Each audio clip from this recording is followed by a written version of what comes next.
If you mention the word discipline to the average person today, you will almost always see a subtle reaction of discomfort. To the modern mind, discipline sounds like punishment. It sounds like restriction. It sounds like waking up early, denying yourself pleasure, and forcing yourself to do difficult things. We live in a culture that constantly tells us happiness means doing whatever you want, whenever you want, and feeling exactly how you want to feel. But if you look closely at this kind of freedom, you discover something disturbing. The people who reject discipline the most are often the least free. Over 2,000 years ago, the Stoic philosophers noticed the same thing. They described the undisciplined human condition with a powerful metaphor. Imagine a dog tied to a moving cart. The cart represents fate and the unstoppable movement of life. The dog has two options. It can run alongside the cart willingly, or it can resist, pull against the rope, and fight. But no matter what it does, the cart will still move forward.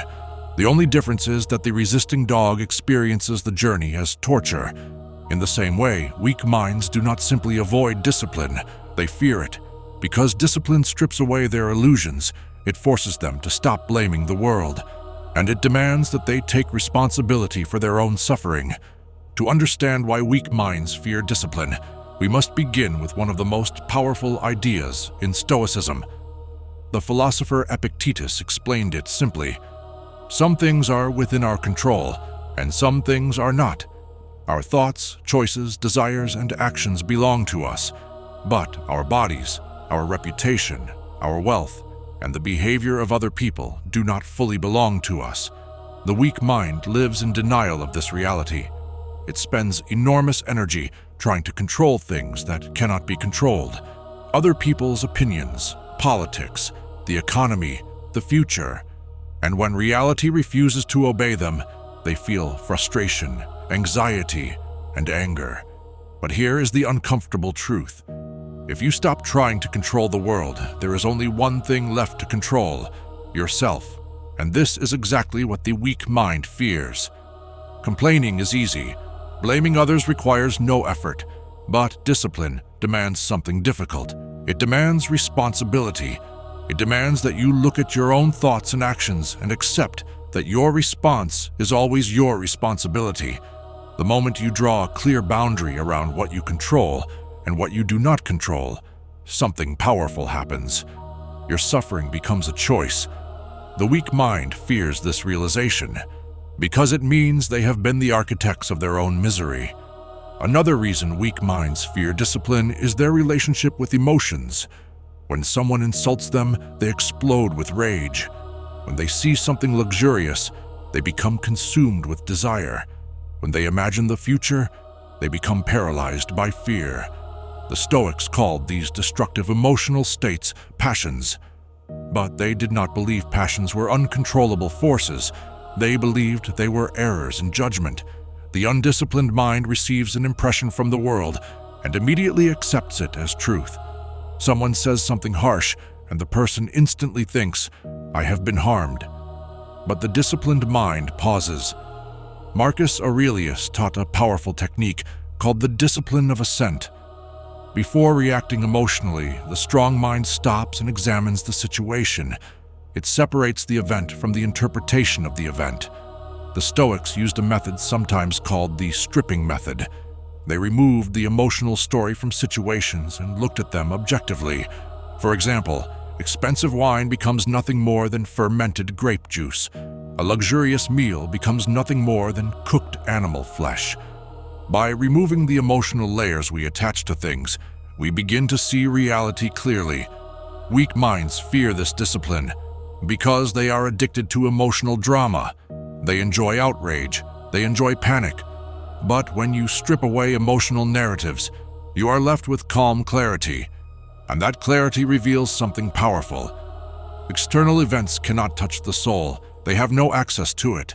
Only your own judgment creates suffering. Weak minds also fear discipline because they are addicted to comfort. Human beings quickly adapt to whatever comfort they have. Health, wealth, pleasure, and reputation become things we believe we deserve. But Stoicism teaches that these things are not true goods. They are temporary. They can appear and disappear at any moment. Virtue, the strength of your character, is the only true good. When your identity depends on comfort and luxury, you live in constant fear of losing them. The Stoics developed a method to destroy this fragility. They practiced voluntary discomfort. They intentionally exposed themselves to hardship. They slept on hard floors. They wore simple clothing. They fasted. They spent time in cold environments. They did this to prove something to themselves. That happiness does not depend on comfort. Another Stoic practice was negative visualization. Instead of constantly imagining a better future, they imagined losing the things they already had, their possessions, their comfort, even the people they loved. This may sound pessimistic, but the Stoics understood something important. When you mentally prepare for loss, you remove the fear of it. You also develop deep gratitude for the present moment. The disciplined mind sees everything in life as temporary. Everything we have is simply on loan from the universe. When something disappears, we do not say, "I lost it." We say, "I gave it back." Finally, weak minds fear discipline because discipline requires the ultimate surrender, the surrender of entitlement. Most people believe happiness requires the world to behave the way they want. They want a life without obstacles, without difficult people, without pain. But the Stoics rejected this idea completely. They practiced a mindset called amor fati, the love of fate. This means not only accepting what happens, but embracing it. Instead of wishing reality were different, you cooperate with it. Obstacles become opportunities. Difficulty becomes training. Pain becomes fuel for growth. The Stoics believed the universe follows a rational structure. Everything that happens is part of a larger whole. When you stop fighting reality and begin accepting it, something remarkable happens.